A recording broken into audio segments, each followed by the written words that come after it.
Hey, welcome back to Your Biz, Your Rules.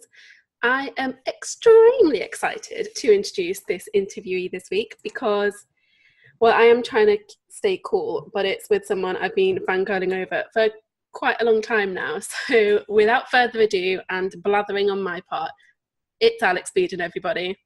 Alex, come introduce yourself. Tell us who you are. Hello, everyone. Thank you so much for having me, Dare. I'm so excited to be here. My name is Alex Beadon. I'm an online business coach, and I help up-and-coming business owners find confidence in their online voice so that they can build an online tribe of people who absolutely love who they are and what they do. And that's what I'm all about. I mean, obviously, we've been seeing a ton from you at the moment because you've been all over Instagram stories. Because you're like the Instagram stories person. Yeah. So, because I'm nosy, what I want to know is what made you think like, oh my God, Instagram stories is the thing. It's the thing I'm going to focus on. Yeah. So this was not an intentional thing. Really what it came from was I was at a point in my business where I wanted to try something new. I wanted to I always kind of go back to the same things. I have the School of Co-Impressions. I have the Spark Lounge. I have Feel Good Blogging. Like I always kind of go back to the exact same things.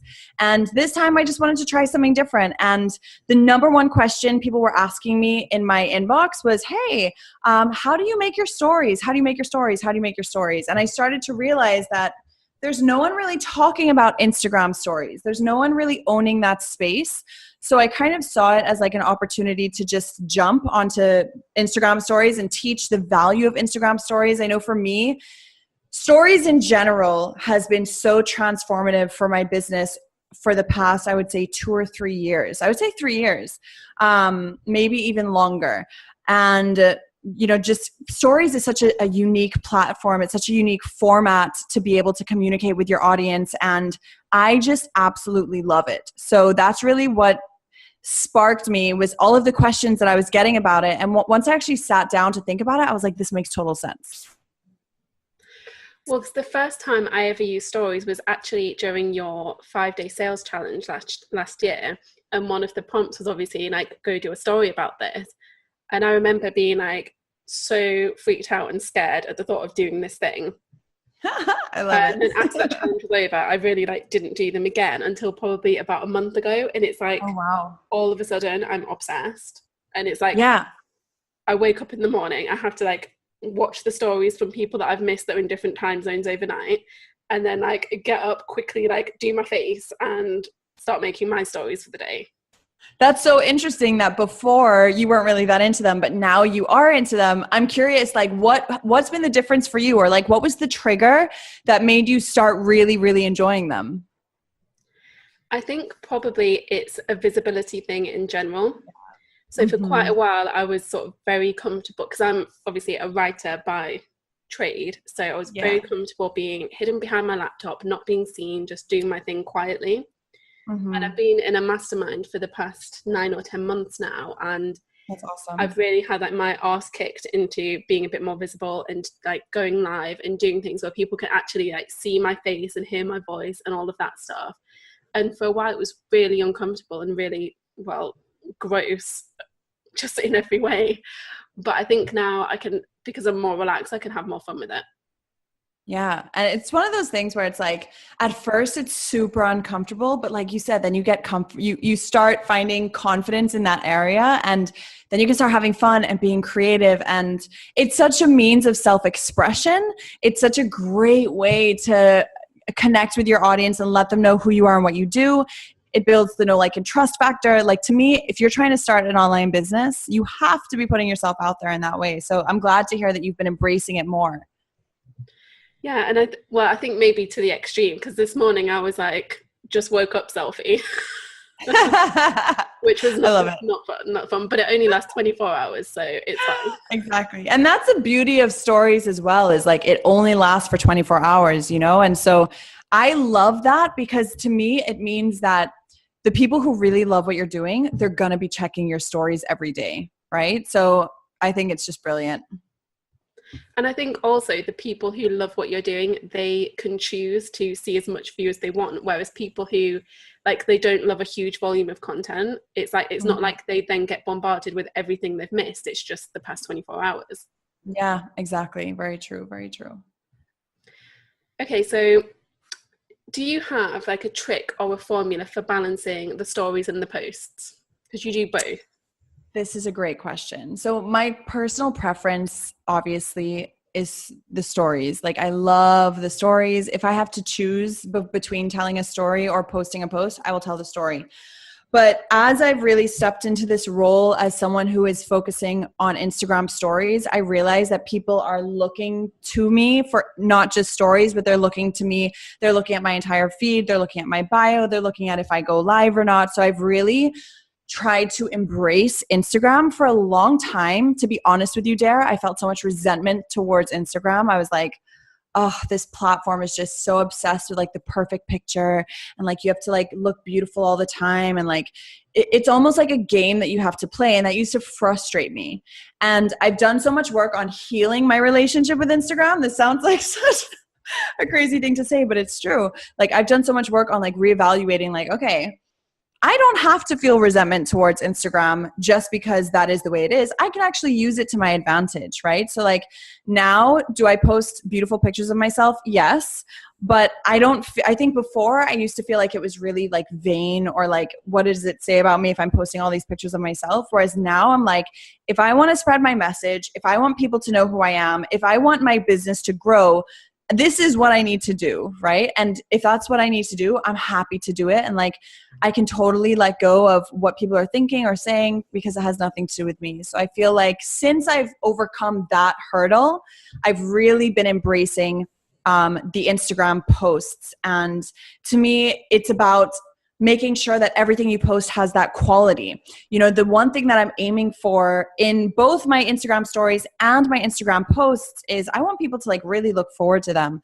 I want people to see a new post from me and get excited and be like, oh, what's she talking about today? Because they know it's going to bring them value, because they know it's going to be relatable to what they're experiencing in their business.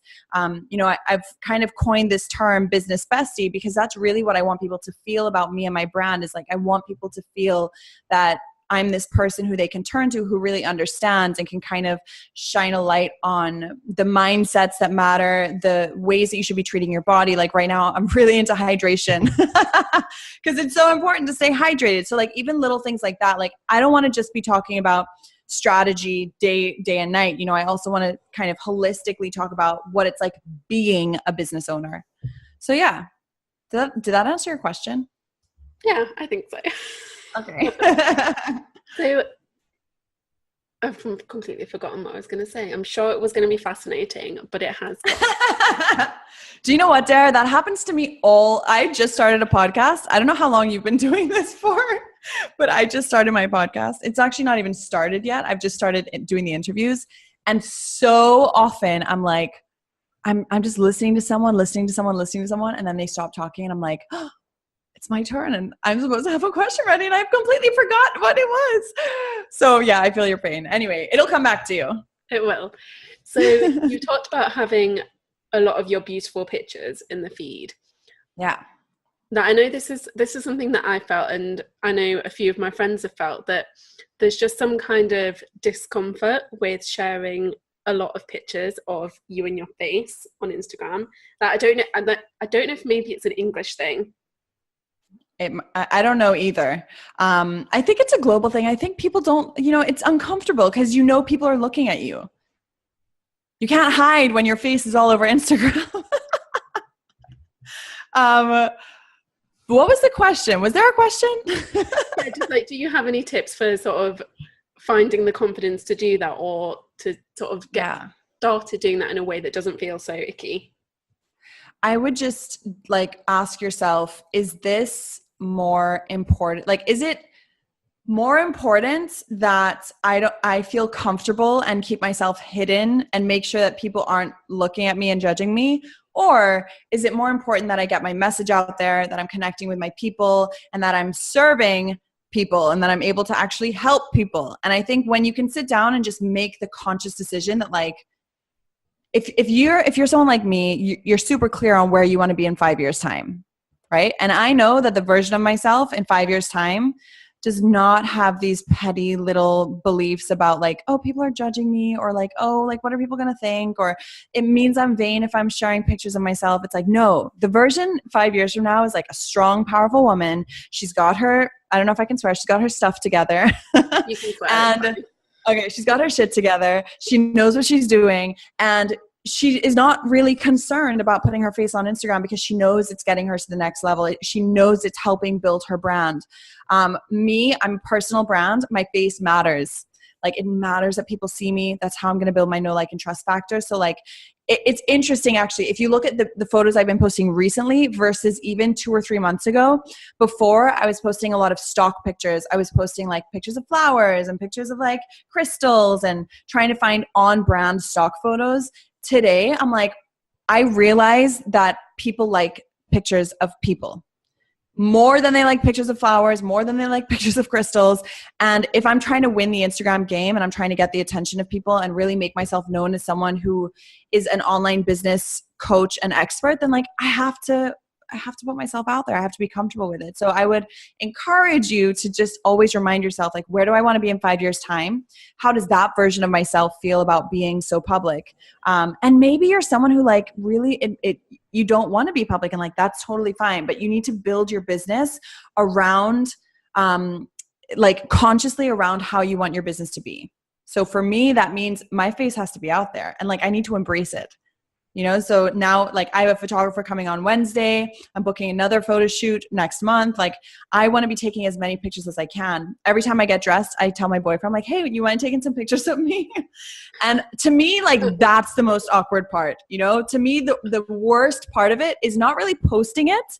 The worst part is like asking my friends to be like, hey, we're at this really pretty, we're like, last week we were down the island. So we all get on this boat, we go down the islands, and like, I just felt so awkward to be like, hey, and these are my friends. This is like my boyfriend, you know, like I should have no problem with this, but it's just, it feels awkward to me to be like, hey, I know you're really enjoying your time right now, but would you mind stopping and just like taking 5 minutes to take some pictures of me? It takes practice. It's still not something I'm comfortable with, but I know that the version of me 5 years from now is going to like totally own it. And I just need to step into that. So that would be my advice. I think you can see the difference when you're hanging out with online business friends and regular friends, because online business friends, you're all there with your phones, like taking pictures of stuff for Instagram, whereas regular friends are actually just having drinks. Very true. Very true.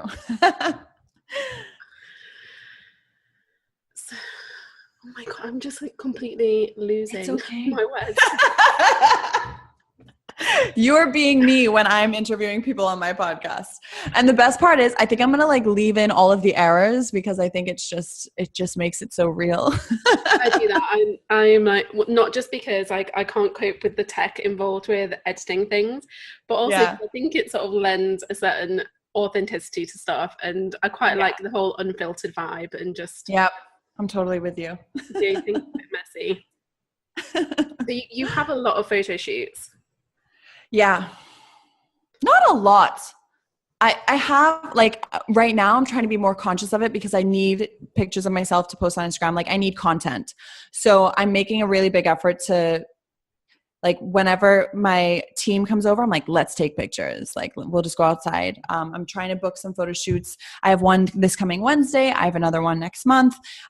So I'm trying to make more of an effort, but up until this point in time, really, I was doing maybe like 2 or 3 a year, which is still a lot for some people. Yeah. So, Sarah's nodding. Like, yeah. I'm like, I've had one photo shoot ever, so. Yeah. But it's great. I love getting like, I realize that when you have a personal brand and people will love you for whatever advice or value you're giving them, it is so enjoyable for them to see new pictures of you. So like I follow this woman, Sarah's Day. I love following her. And every time she has new photos, it makes me so happy because I'm like, oh, that's my friend. Look at her, how good and happy she looks. And she's not my friend, by the way. We're just like internet friends, as in like I stalk her and she does not know I exist.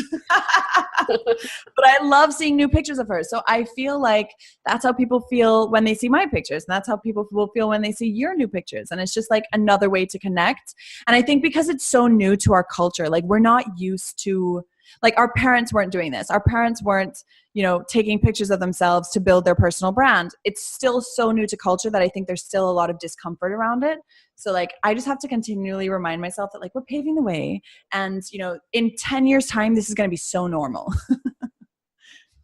Yeah, and even right now, it's kind of normal. Yeah, sorry. I think you just have to have a lot of conversations with yourself, like just like telling yourself that things are okay and you can do these things and it's no big deal. Yeah, and really like digging deep into like, even when I was struggling with this, man, Dare, like I did not want to be one of those girls who was posting pictures of themselves on Instagram. Like it was just not, I just had zero interest. And when I dived into it, it was really because I believed that people who did that were vain. People who did that were missing out on the moment. People who did that were valuing their image over the reality of who they were. And I realized that all of these beliefs were founded on nothing. Like none of them are actually true. Like when you sit down and you write out your beliefs and you're like, is this true? And it's like, no, I have no evidence to back this up. One of my beliefs. Right, exactly. And then you start to realize that actually all you're doing is holding your own brand back from growing. Right? Like since I've been posting more selfies, since I've been like making an effort to put my face out there on Instagram, and I'm just talking about posts because I've always done a good job of like being visual on my stories because to me there was more depth to it, right? Whereas the pictures just kind of felt too surface level for me. You know, I've seen such a dramatic increase in likes, comments, follows. So I think it's worth it. It's worth getting uncomfortable and taking pictures of yourself. It's worth overcoming those. Really, it's thoughts that you've chosen. You know, so like just choose different thoughts. I've actually just joined Liberty's selfie community as a way to like up my selfie game because it's like I'm regular, put a phone up to my face and my face goes wonky. It's like Chandler from Friends. Like I can't take it seriously. So I've really like enjoyed going into that, and it's sort of framed more like homework and honing a skill rather than just like posing and taking a picture of yourself, which I like. Yeah. So for those of you who don't know, check out Liberty Edwards because she's fantastic. She's actually in my online program, the Spark Lounge, and she is a selfie coach. And she's one of those people actually who like, she came up with this idea of the selfie coach, and there are no other selfie coaches, you know, and yet it is something that is so needed because like people like you and me, well, at least I used to be afraid to take selfies. I used to be afraid to put my face out there. And so, yeah, she's doing great work. And it is totally like an empowerment thing rather than a vanity thing, which I love.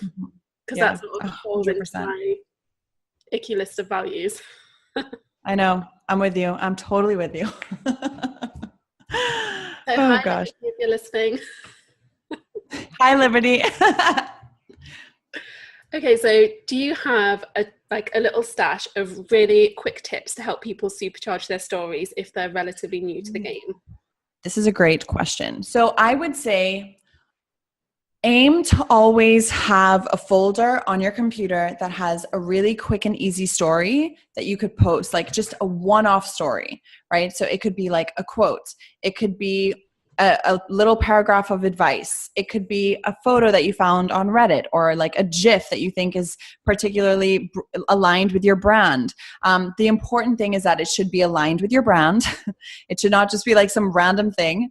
And the reason why I say that is because on the days when you're too busy and you're like, I'm not going to get to my stories today, you should still be posting a story, because by posting a one-off story, the people who watch it, you'll have a 100% completion rate because there was only one story, right? So like however, let's say 200 people who watched your story, 200 people will have finished your story, which is great for your algorithm. So I would say always have like a backup stash of one-off stories.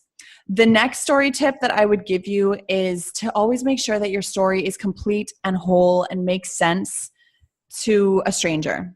It is my biggest pet peeve when I go to someone's story and they're telling me about something that like makes no sense. Unless I'm one of their friends or unless I live in their location, it makes no sense. So like always ask yourself, someone living on the other side of the world, are they going to get this? Is this going to make sense? How can I explain this better? right? And don't be afraid to explain things multiple times. My third and final tip is, dun, dun, dun, I would say like always add value. So important that, you know, you're not just posting. So I'll give you a great example. Today, I had breakfast, as most people do. And I was like, how can I turn this into a valuable post? So instead of me just saying like, oh, here's what I have for breakfast, I was like, here's what I had for breakfast. And I broke it down. I was like, I had Greek yogurt. And then I listed out like all of the health benefits of Greek yogurt. And then I was like, I also had cocoa powder. And I listed out all of the benefits of cocoa powder. And really what that's doing is it's giving people value, because it's showing people like, hey, you should probably be thinking about the nutritional value of what you're putting into your body. And like, that's the value that I'm hoping people will take away from it. So just always ask yourself, like, if you want to post, you know, something and you're like, is this valuable? It might not be, but what could you do to make it valuable? Value, value, value. People are going to love following you only if you're giving them value. Yeah, I think one of my biggest pet story peeves is if I go on and someone has just shared a picture of something and that's it. They've just like shared a photo and there's just not, because you're like looking at that photo for quite a long time while the little story bar goes. And I'm just like, I could have scrolled past that in the grid. I did not need to come onto your story for that. Yeah. Or like the worst thing is like when someone will take a picture of a product or something and you're like, okay, how does this relate to me? You didn't tell me how this relates to me. It's like one thing if you're like, oh, this is my favorite, I don't know, concealer of all time. But it's another thing if you just took a picture of your concealer and it's like, okay, well, what am I supposed to do with that piece of information? So yeah, I totally agree with you. I mean, tell the story, the clue's in the name. Yeah. Tell the story, beginning, middle, and end. Let's make sure that it makes sense to all of the viewers who are watching. But yeah. And obviously, like the fourth tip, obviously for slaying Instagram stories, go do Gram Slam. Yeah, that is a good tip. So for those of you who are wondering, I have an online course called Gram Slam, and I made it specifically to help people find confidence in their online voice when it comes to storytelling, and really be able to tell stories that allows them to build trust with their ideal clients, and hopefully result in strengthening their sales. Because the truth is, people who know, like, and trust you are far more likely to buy from you. And it's actually been amazing, Dare, because Gram Slam, as of us recording this right now, it's been 2 weeks since it's been out. Yeah, like 2 weeks and a few days. So 2.5 weeks. And so many people have had such great results since. So it's just been so wonderful to see that like you can make small changes in your stories, become a better storyteller, and like really increase the bonds that you have with your online tribe. So it's been great. And I personally loved it. I was in on the first day and I sat there, yay, like, till, I don't know, midnight, and watched the whole thing in one go. And then like that day on, I was like, I'm going to be a story ninja. This is going to be my thing. Oh my God, I love it. I'm going to be a story ninja. That's awesome. I've been on a streak. I don't think I've missed a day of stories since. So it's worked. No, you've been doing Story Veda. It's been very impressive. That's awesome. I just think stories are so cool. Like I really, that's why I loved Snapchat so much. You know, people, it's so funny. People judge Snapchat so much. I remember someone I follow, they were like, I don't understand. Why would you want to be like taking pictures and videos of your day throughout the day? It only lasts 24 hours. They were like really giving stories a hard time and saying that it was like a total waste of time. And in my head, I was like, you just don't get it. Like, you just don't get it. And then what's funny is that now that Instagram stories has happened, this woman's loving Instagram stories. She's using it all the time. And I'm just like, it is the exact same thing. It is the exact same thing, except on a different platform. But it's just such a great format. So yeah, I love it. And I really and truly believe that every business owner should be using it because people are watching it. People are watching it, and most people are using it so amateurly that like now is the time to crush it on stories. So yeah, I love it. So I create quite a lot of content for other business owners, and recently I've just been like, so shall I just like do some Instagram stories? Like that might be fun. Let's see how that goes, because I kind of just want to be playing around with that all the time. Yeah. But to actually legitimately work as well. But yeah, that's been. I love it. I love that you've been like wanting to experiment with it. That's really cool. So One thing that I've noticed from watching your stories is that you actually have work-life balance, because a lot of your stories I think of you doing sort of life things and fun things and all of that stuff, but at the same time you get so much done from a work perspective. So do you have any little productivity tips or hacks for getting those two things working side by side? Yeah. Firstly, there's no such thing as like perfect balance. So like I try to know that. So like when I'm launching. Like there's social gatherings happening and I am missing out on 95% of them. I will make sure that I try to I think it's important that during something intense like a launch, you make an effort to go outside, spend time with your friends, but you have to like limit it, right? Because you don't want to be stuck in your house all day working, because you will go crazy and you will burn out. But at the same time, you can't be going out and being your regular social self, because like there's just too much to get done. So number one is like really just being okay with knowing that like, okay, this is my intense focus time. And then once it's done, knowing that like, okay, now I can spend a little bit more time being social and doing other things. When it comes to productivity, for me, it really comes to like, number one, organization. Organization is key. Using Asana changed my life. If you're not using Asana, you should definitely check it out. Yeah, having a place where you can have all of your to-dos in one consistent place is a game changer. So yeah, that would be a huge tip for me as well, is you have something that you can use, have a system. And then also, what else can I add to that? Timers work really well for me. So I'm not someone who really enjoys intense bursts of focus. Like I'm a very all over the place kind of person. But when I commit to like, let's just say I'll be like, okay, for the next hour, I'm going to work on this project, and I will set a timer on my phone. I'll put my phone like on the other side of the room so I can't, because my phone is such a distraction for me. I used to be addicted to like Facebook on my computer, and my computer used to distract me. My computer does not distract me at all anymore. Like ever. The only thing that distracts me is my phone. So I will make sure my phone is on the other side of the room before I sit down to like actually focus on whatever it is I need to focus on for that period of time. I would say that those three things, they really make a big difference to me, as well, making sure that like you're taking care of your body. So during my launch, I cut way back on my social time. I'm also not someone who gets energized from being with people. So that's an important thing to say. If you get your energy from being with people, then you may need more social time than I did. Like you really need to know yourself. Something that I know is that like when I'm launching, I get anxious. Like I get nervous. I'm like trying to guess what's going to happen. It's easy for me to fall into like a panic attack or major anxiety. What combats that for me is like going for regular runs. So during a launch, I will make sure that I'm running like 4 times a week, and coming back from my run and spending like 20, 30 minutes outside in the sun is huge for me. But really, I would say learn what works for you. Be a detective of what works for you, because everyone is different. Meditation works really well for me. Some people scoff at meditation. So like find what works for you.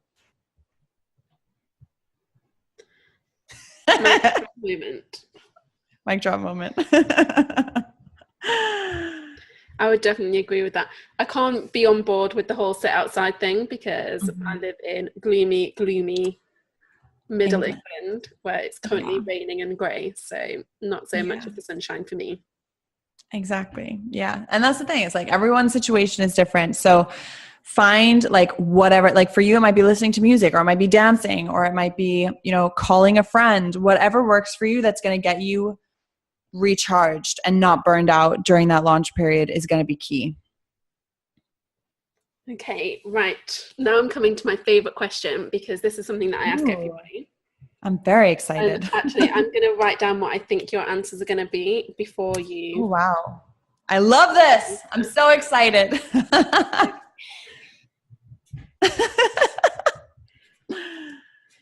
Right. What is your biggest guilty pleasure, and how do you weave it into the way you work? Oh, what is my biggest guilty pleasure? I think that changes all the time. Right now, I would say my biggest guilty pleasure is I watch Vampire Diaries. And I know it's so good, but it's so bad. Like I'm really me and my boyfriend, Nick, we used to have this habit where we'd go to bed every night and we'd watch Mad Men.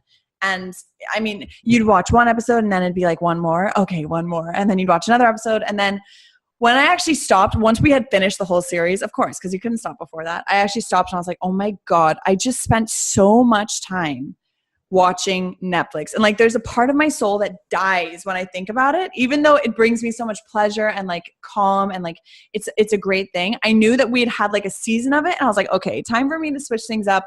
I got into reading every night and just like letting go of that habit. I think the decision I made was like, sometimes I will be in that season where it's okay, but I always need to make sure that I have a season where that's not my habit, because it's too easy to just like kind of switch off and be on autopilot. I'm getting off topic. Anyway, so back to Vampire Diaries. What I decided with Vampire Diaries is like, during my lunch break, I'm going to watch some Vampire Diaries, or like if I'm putting on my makeup and I want to watch something, like I'll watch a little bit of it. I don't commit to finishing the whole thing. That's really important because if you finish the whole thing, then it's like an hour and you've spent so much time. So I'll watch like little pieces at a time. But I would say that's like a pretty big guilty pleasure of mine. But I always make sure that I do not let it get in front of my work. That's really important. Like, it's a skill, right? I think when I first started my business, I was really bad at it. Now I'm really good. I'm like, hey, I know what my priorities are. I know what I'm working towards. I know where I want to be in a few years' time. This isn't helping me get there. And that's a good question to ask yourself. If you know you're doing something you shouldn't be doing, maybe just ask yourself, like, is this getting me closer to my end goal? Even if it's really enjoyable, is it getting me closer? Because if it's not. Yeah, I'm no stranger to the Netflix binge. I do love a bit of... I think I've actually got to the point where I can't just sit and watch one episode of something. It's like not a thing that happens. It's like at least 4. Yeah. But you have to like stop and think like, oh my gosh, how much time? When you add it up, that was what was so scary to me. I was like, oh my gosh, there are so many seasons of Mad Men. And when you add up how much time that is, it's like, gosh, I could have written a book in that time, you know? There's a time and a place for everything. I think it's good, but it's definitely like Netflix is a huge guilty pleasure of mine, for sure. Okay, do you want to know what I wrote on my little pink post-it? Yeah. So I wrote down 3 things. Okay. Number 1, Instagram stories, obviously. Yeah, but it's not a guilty pleasure because it's like, it's my business, you know, like that's how I see it. Like when I post an Instagram story. Totally justified then. Yeah. When I post an Instagram story, I'm like, this is work. It's fun, but it's work. Anyway, continue. Second, post-its. Yeah, post-its. Yeah, I'm with you on that. We've all seen the post-it wall. I know. So for anyone who hasn't seen the post-it wall, Alex wrote the name of everyone who bought Gram Sam on a post-it and stuck it on the wall, and now has like this insane fluorescent mural across a whole wall in her house. Yeah, it happened. And it got out of control. I had to stop writing everyone's names because like we would run out of space. It was great though. I love Post-its. Okay, then the third guilty pleasure I've got on my list is buying on-brand clothes for your boyfriend. Do you know what?